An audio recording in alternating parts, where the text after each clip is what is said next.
Badan Koordinasi Penanaman Modal optimis ekonomi Indonesia mampu bangkit dengan adanya peraturan pemerintah nomor 7 tahun 2021 tentang kemudahan perlindungan dan pemberdayaan koperasi dan UMKM. Peraturan ini merupakan aturan turunan dari Undang-Undang nomor 11 tahun 2020 tentang Cipta Kerja yang diyakini mampu meningkatkan peran UMKM lantaran aturan ini dipandang mendukung para pelaku UMKM dalam melakukan usahanya. Kepala Badan Koordinasi Penanaman Modal atau BKPM Bahlila Hadalia menyebutkan dengan adanya aturan ini akan memudahkan UMKM dalam melakukan bisnisnya. Mulai dari kemudahan legalitas dalam hal pendirian perseroan terbatas atau PT bagi usaha menengah kecil, nomor induk berusaha atau NIB sebagai perizinan tunggal bagi UMK, pembinaan pemenuhan standar produk dari pemerintah, dan pembebasan biaya perizinan bagi UMK. Terlebih Bahlil yakin pemberian NIB bisa selesai selama 3 jam, sehingga memudahkan para pelaku UMKM mendapatkan akses permodalan dengan membuat UMKM informal menjadi formal. Sebagai arahan dari Pak Menko juga, kami mengunggah UMKM ini dalam platform digital. Kami sudah lakukan e-katalog. Kita memberikan perizinan berusaha dan insentif bagi UMKM. Jadi izinnya cukup NIB, tidak perlu notifikasi jalan barang itu, paten.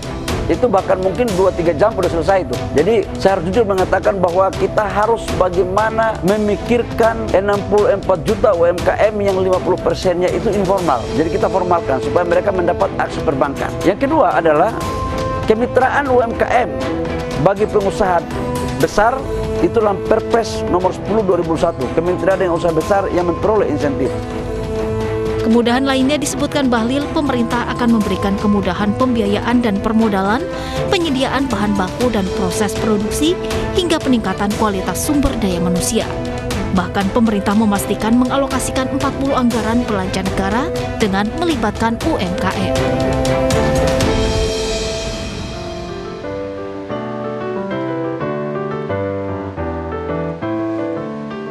Pemirsa, Anda masih menyaksikan program di Indonesia Economic Club. Ada temuan menarik bahwa BNI mendorong UMKM untuk go digital. Saya menemukan data inovasi go digital BNI berdampak pada peningkatan penyaluran debitur UMKM. Jika pada 2015 sebesar 55 triliun rupiah kepada 97 ribu debitur UMKM, di tahun 2020 melesat menjadi 102 triliun rupiah kepada 280 ribu debitur UMKM. Baik, Prof, kalau tadi Pak Royke sudah mengatakan bahwa reformasi diperlukan. Transformasi ya. Diperlukan. Betul. Di internal. Betul. Nah, apakah ini memang menjadi salah satu strategi daya tahan juga yang seperti tadi saya sampaikan? Iya, karena kita sekarang hidup dalam dua alam ya, yang disebut sebagai ambidextrity ya, ambidextrous organization. Organisasi dengan dua sistem. Satu adalah kita eksploitasi yang ada, yang sudah berjalan ya, itu harus kita pertahankan karena ini masih besar. Pertahankan dan maksimalkan karena ini sudah besar ya, selalu semua perusahaan punya itu. Yang kedua, eksplorasi yang masih kecil ini kita eksplor, kita cari, kita tumbuhkan. Sekarang masih kecil tapi dia akan jadi besar ke depan. Jadi untuk menjalankan keduanya ini kita harus transformasi. Yang kedua ini harus pakai dunia digital, konteksnya sudah berubah. Tapi yang ini tetap ada, tetap harus kita maksimalkan. Yang ini kita harus kembangkan orang baru, cara baru. Makanya tadi berapa kali saya dengar Pak Royke itu menyebut kata agile ya. Agile harus tangkas. Nah, bagaimana membuat organisasi tangkas dengan manusia yang tidak rigid begitu. Oke, Pak Royke. Ya, Bu Vita. Ya, untuk pembiayaan ke sektor UMKM sebagian besar kan tentunya terkena imbas ya Pak Royke ya. Tadi Prof Renat mengatakan bahwa transformasi itu memang dibutuhkan, baik itu di internal Anda. Nah, bagaimana strategi, tadi Anda juga menyinggung masalah UMKM, strategi UMKM yang tetap bisa eksis di masa pandemik, dan apa yang menjadi pembeda UMKM yang dimiliki BNI? Pak Royke. Terima kasih Vita. Saya rasa tadi jawaban saya sudah dijawab Pak Profesor Renat. Benar, itu benar. Itu apa yang disampaikan benar. Pertama mungkin yang paling nomor satu yang kena pandemi pasti kami bantu resusasinya. Kita nggak ada pilihan. Kita bantu resusasi. Tapi kita kan nggak bisa cuman resusitasi, kita juga harus berkembang, harus mengembangkan juga mereka, kita berikan tambahan. Tapi model bisnisnya kita rubah. Yang jalan seperti Pak Prof bilang, yang jalan udah jalan dengan konvensional kita teruskan. Tapi yang ke depan ini mau nggak mau kita harus berubah untuk dengan basis platform digital. Dan monitoringnya mungkin dengan digital itu akan jauh lebih, ini kan jauh lebih efisien.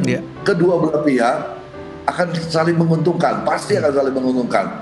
Cuman bagaimana kita mau mindset ini harus dibangun supaya kedua belah pihak juga merasa ada win-win, saling menguntungkan. Di kita udah gampang kok sekarang, sign kita bisa digital juga. Jadi no issue lagi kita untuk harus, yang penting monitoringnya bisa macam-macam. Nah dengan digital ini akan kerasa bahwa kita mulai akan dorong pelan-pelan dan mudah-mudahan itu tumbuh. Mungkin di tahun depan mungkin akan terakselerasi lebih baik. Ini dua-duanya lagi proses dua-duanya. Tapi yang dan konvensional tetap jalan, bukan berarti terus diberhentikan, tetap jalan. Tapi sambil jalan kita juga melihat situasi sekarang ini. Kalau kita nggak masuk ke digital, kita juga nggak bisa memberikan rate yang lebih murah, solusi yang lebih baik. Bagaimana juga kita punya kemampuan digital dengan jaringan yang ada, si UMKM itu bisa pakai. Mungkin kita jadi perantara untuk masuk ke marketplace mereka, untuk dorong mereka juga dengan bantuan kita pendampingan secara digital, bisa dorong juga mereka untuk ekspor. Nah itu yang kita inginkan. Kita merasa engine ke depan itu yang pertumbuhan kita, kalau kita berhasil mungkin UMKM itu akan menjadi engine juga untuk pertumbuhan kredit ke depan. Pak Royke, kalau bicara masalah keuntungan yang diakibatkan karena adanya focusing BNI kepada UMKM. Nah, dana pihak ketiga yang paling besar ini disumbangkan oleh porsi yang mana nih Pak Royke?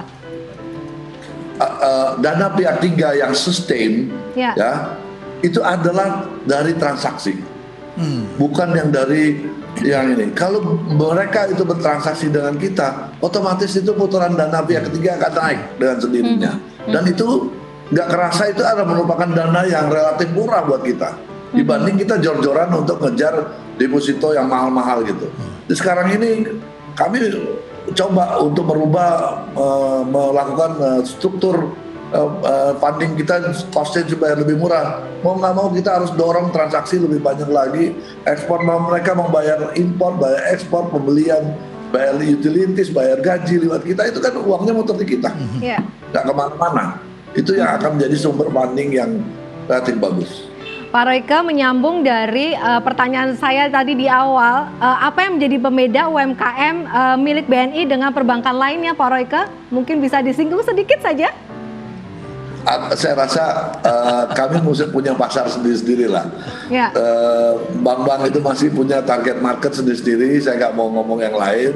Tapi kita memang mulai pertama mungkin kita yang akan dengan digital ini ke depan mungkin dari value chain, dari nasabah korporasi kita ambil, kemudian baru ngembangin keluar di mana kemampuan channel kita akan bagus. Tapi makanya saya bilang pakai digital itu akan lebih masif lagi untuk mendapatkan nasabah. Berarti BNI saat ini juga menunggu POJK Bank Digital juga, Pak Royke? Kenapa? Untuk POJK Bank Digital bagaimana? Apakah BNI memang mengarah ke sana dari beberapa statement Anda tadi? Kita nggak usah nunggu POJK, tapi kita udah mulai, Bu. Kita sudah mulai digital, mau nggak mau kita harus jalan. Ya, tapi tentunya semua dengan si izin OJK. Tapi yang sekarang yang ada, izin sekarang saya rasa cukup untuk kami untuk melakukan semua produk, semua layanan kan kami harus melalui OJK, perizinan OJK. Baik Pak Royke, Prof Renat, UMKM menjadi penyelamat bangsa, bisa saya katakan demikian. Kenapa menjadi sangat menarik? Dalam setiap krisis, usaha kecil yang benar-benar didorong oleh entrepreneurship, itu akan lebih tangkas menyesuaikan diri. Mereka jumlahnya sangat besar, jumlahnya sangat besar, jumlah pegawainya tidak banyak. Value yang di-create cukup lumayan besar dan semakin hari semakin besar. Dan mereka tidak pernah minta dukungan dari pemerintah selain adalah dalam situasi sulit, tolong bantu kami seperti itu ya. Tadi diantaranya adalah bagaimana agar kreditnya bisa direstruktur, begitu mereka minta seperti itu, hanya minta dipanjangkan. Tapi mereka adalah penyelamat karena mereka begitu cepat menyesuaikan diri. Dan situasi berubah, konsumen berubah. Misalnya begini, ketika sekarang masyarakat lebih banyak membutuhkan masker. Dengan cepat mereka bikin masker. Saya di Amerika waktu di awal pandemi, saya sedang di San Francisco, ya Vita, itu mencari masker setengah mati karena semuanya harus import di sana yang begini-begini. Tapi di Indonesia, begitu kita kasih tahu APD kurang, ini kurang, cepat UMKM kita merespon, menyesuaikan. Hand sanitizer dibuat oleh UMKM dan sebagainya. Mereka menyesuaikan diri dengan cepat sekali. Ya. Baik, nanti kita akan bahas lebih dalam di segmen 4, yaitu segmen terakhir. Kami juga masih menghadirkan Pak Febrio. Pak Febrio masih bersama kami ya Pak Febrio. Baik, terima kasih banyak Pak Royke, tetap di tempat Anda. Nanti kita akan mengetahui bagaimana strategi ke depannya untuk closing statement dari Anda. Pemirsa, pastikan Anda tetap bersama kami.